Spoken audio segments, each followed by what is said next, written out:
Olha, eu acho que ficou de bom tamanho essa aprovação pelo Congresso Nacional. O que ficou de fora, e que era o mais importante nesse pacote, era a prisão em segunda instância. Porque os outros itens que foram rejeitados, o plea bargain é uma novidade, seria uma novidade na legislação brasileira, isso não quer dizer que não possa ser discutido mais à frente. E o excludente de ilicitude, que também é bastante discutível. Então, o que ficou mesmo de fora e que era importante para o ministro Sérgio Moro era a possibilidade da prisão em segunda instância. De resto, me parece que ficou de bom tamanho, né, companheiros? Ficou de bom tamanho. Eu acho que as pessoas estão estimando entre 70% e 80% do pacote original aprovado, com várias, como é que eu diria, várias alterações, né? Alterações importantes, outras nem tanto, mas houve uma grande parte, há uma grande parte do pacote que foi preservada, mas a prisão após condenação em segunda instância, isso é o que está atravessado na garganta do governo e, sobretudo, do ministro Sérgio Moro, né?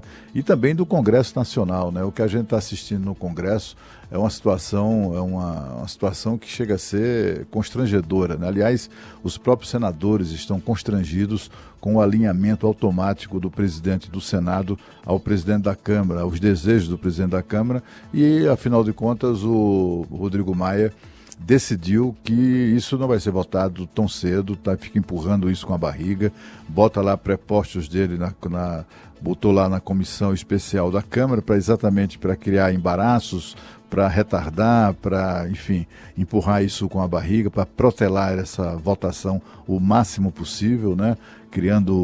Incluindo outras coisas no projeto original, etc. e tal.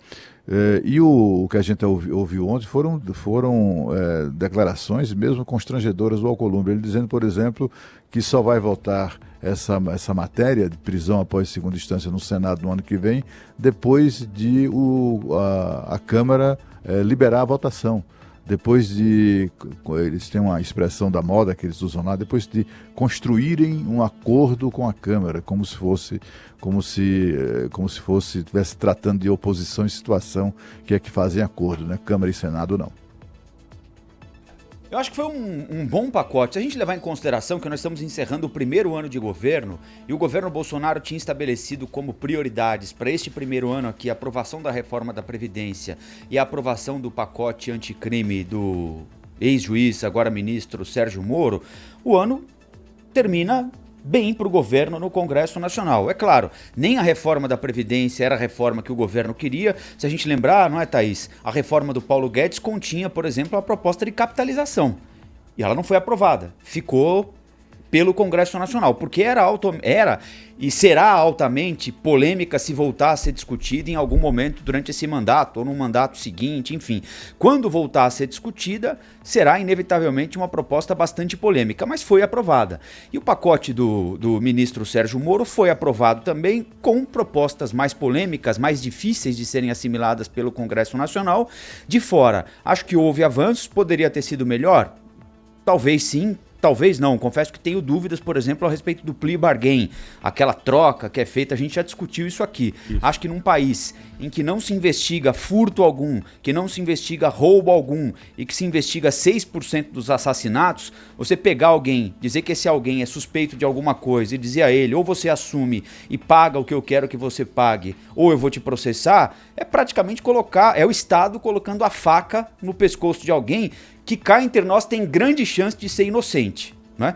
Porque as nossas polícias civis estão em petição de absoluta miséria, né? Basta ver os índices de resolução de crimes aqui em São Paulo. Se a PM não pega um assassino na hora em que ele cometeu o crime, a chance de esse assassino ser pego depois é mínima, não é? Então, acho polêmico. O excludente de ilicitude, como o Zé Paulo lembrou, altamente polêmico também. Pior ainda depois do que aconteceu lá em Paraisópolis, pior ainda depois do que aconteceu com a menina Ágata no Rio de Janeiro. Talvez seja uma discussão que peça mais atenção, uma dedicação exclusiva a ela, assim como a prisão em segunda instância, discussão que está acontecendo. Acho que o Congresso Nacional não vai conseguir escapar dessa discussão. Pode ser que demore um pouco mais do que as pessoas gostariam, mas eu imagino que agora, especialmente no período de recesso, quando supostamente os parlamentares, depois de algumas viagens de descanso, voltarem a conversar com as suas bases, eles vão provavelmente sentir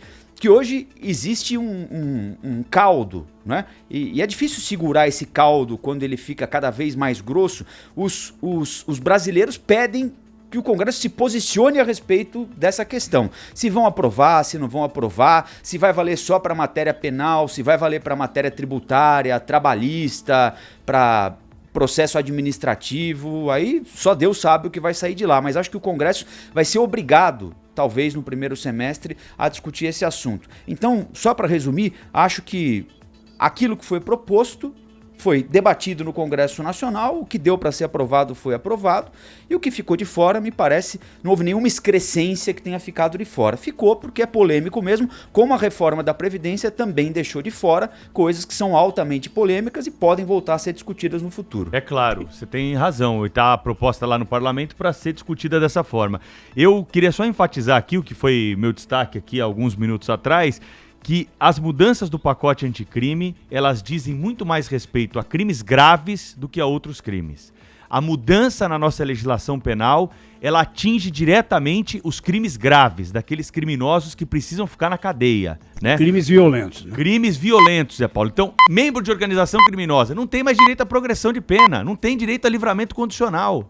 Quem praticou crime hediondo com resultado morte, que é o bem mais precioso que nós temos, que é a vida, não tem direito à progressão, acabou, não tem que fazer conta mais. É aquela pena atrás das grades, né? Então, esse é um ponto que, vez por outra, traz a indignação do nosso ouvinte quando a gente fala que a Suzane von Richthofen vai sair da cadeia. Então, para exemplificar aqui, Pedro, a Suzane von Richthofen não teria direito à progressão de pena. E você usou o verbo na conjugação correta, porque ela não vai ser aplicado a Suzane von Richthofen. É bom a gente esclarecer isso. Caso parecido com o da Suzane von Richthofen. Daqui para frente, sim, começa a valer essa regra. Então, vamos supor que nós tenhamos um caso de repercussão nacional aí, que choque a todos. A pena que for fixada para esse criminoso, ele vai ter que cumprir a pena integralmente. Mas vamos supor o seguinte, Pedro. Com o máximo de 40 anos, tá? Ah, tá bom. Mas vamos supor o seguinte.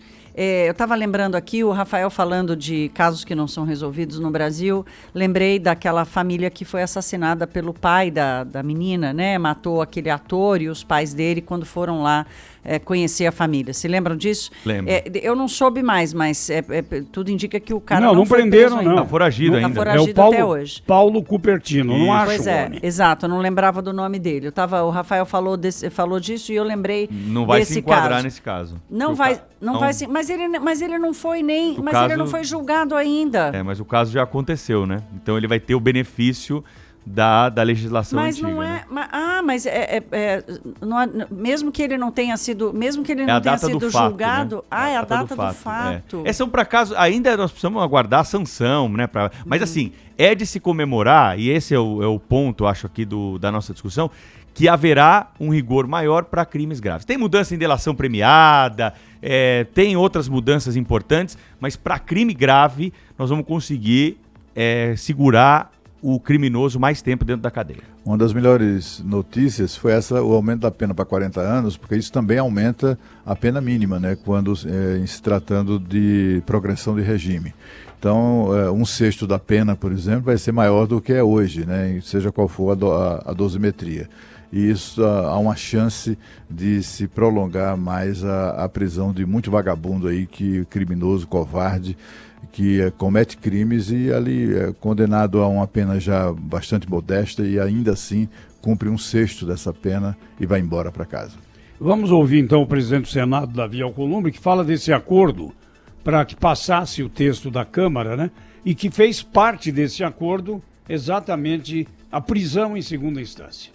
Nós construímos um acordo. E qual foi o acordo? Era votarmos o PL da questão da segunda instância e aguardarmos para o ano que vem o calendário da Câmara, e eu assumi o compromisso, já que é uma matéria importante, que há também o sentimento dos senadores de votar esse ano e entregar ao presidente da República para sancionar. E a CCJ do Senado, bem que tentou, né? A senadora Simone Tebet se empenhou, mas não foi possível, fica para o ano que vem essa discussão. Porque a votação no plenário é uma decisão do presidente. É uma coisa constrangedora o presidente do Senado subjugar a pauta do Senado à Câmara. Né? Quer dizer, ele, na verdade, ele fez o que o Rodrigo Maia lhe pediu. Quem determina o ritmo da aprovação dessa matéria é o Rodrigo Maia. Como ele não tem interesse nela, ele vai postergar isso o máximo possível. É essa manobra, né? E o obediente, como tem sido o Alcolumbre, ao Rodrigo Maia, ele concordou com isso. Então, assim, o Senado aprovou nas comissões, na CCJ, com uma maioria impressionante, né? E a vontade dos deputados, 43 deputados, portanto a maioria do Senado, assinaram um requerimento para colocar isso em votação na CCJ. Foi aprovado na CCJ, há um acordo, um compromisso do presidente do Senado, muito anterior a isso tudo, na eleição dele, de levar para o plenário, para votação no plenário, todas as matérias que são concluídas na CCJ, e, no entanto, ele passou a prestar vassalagem ao presidente da Câmara e aí subjugou. Hoje, quem vai dar o tom e vai ditar o ritmo e o prazo para isso votar, se é que vai ser votado em algum momento, é Rodrigo Maia.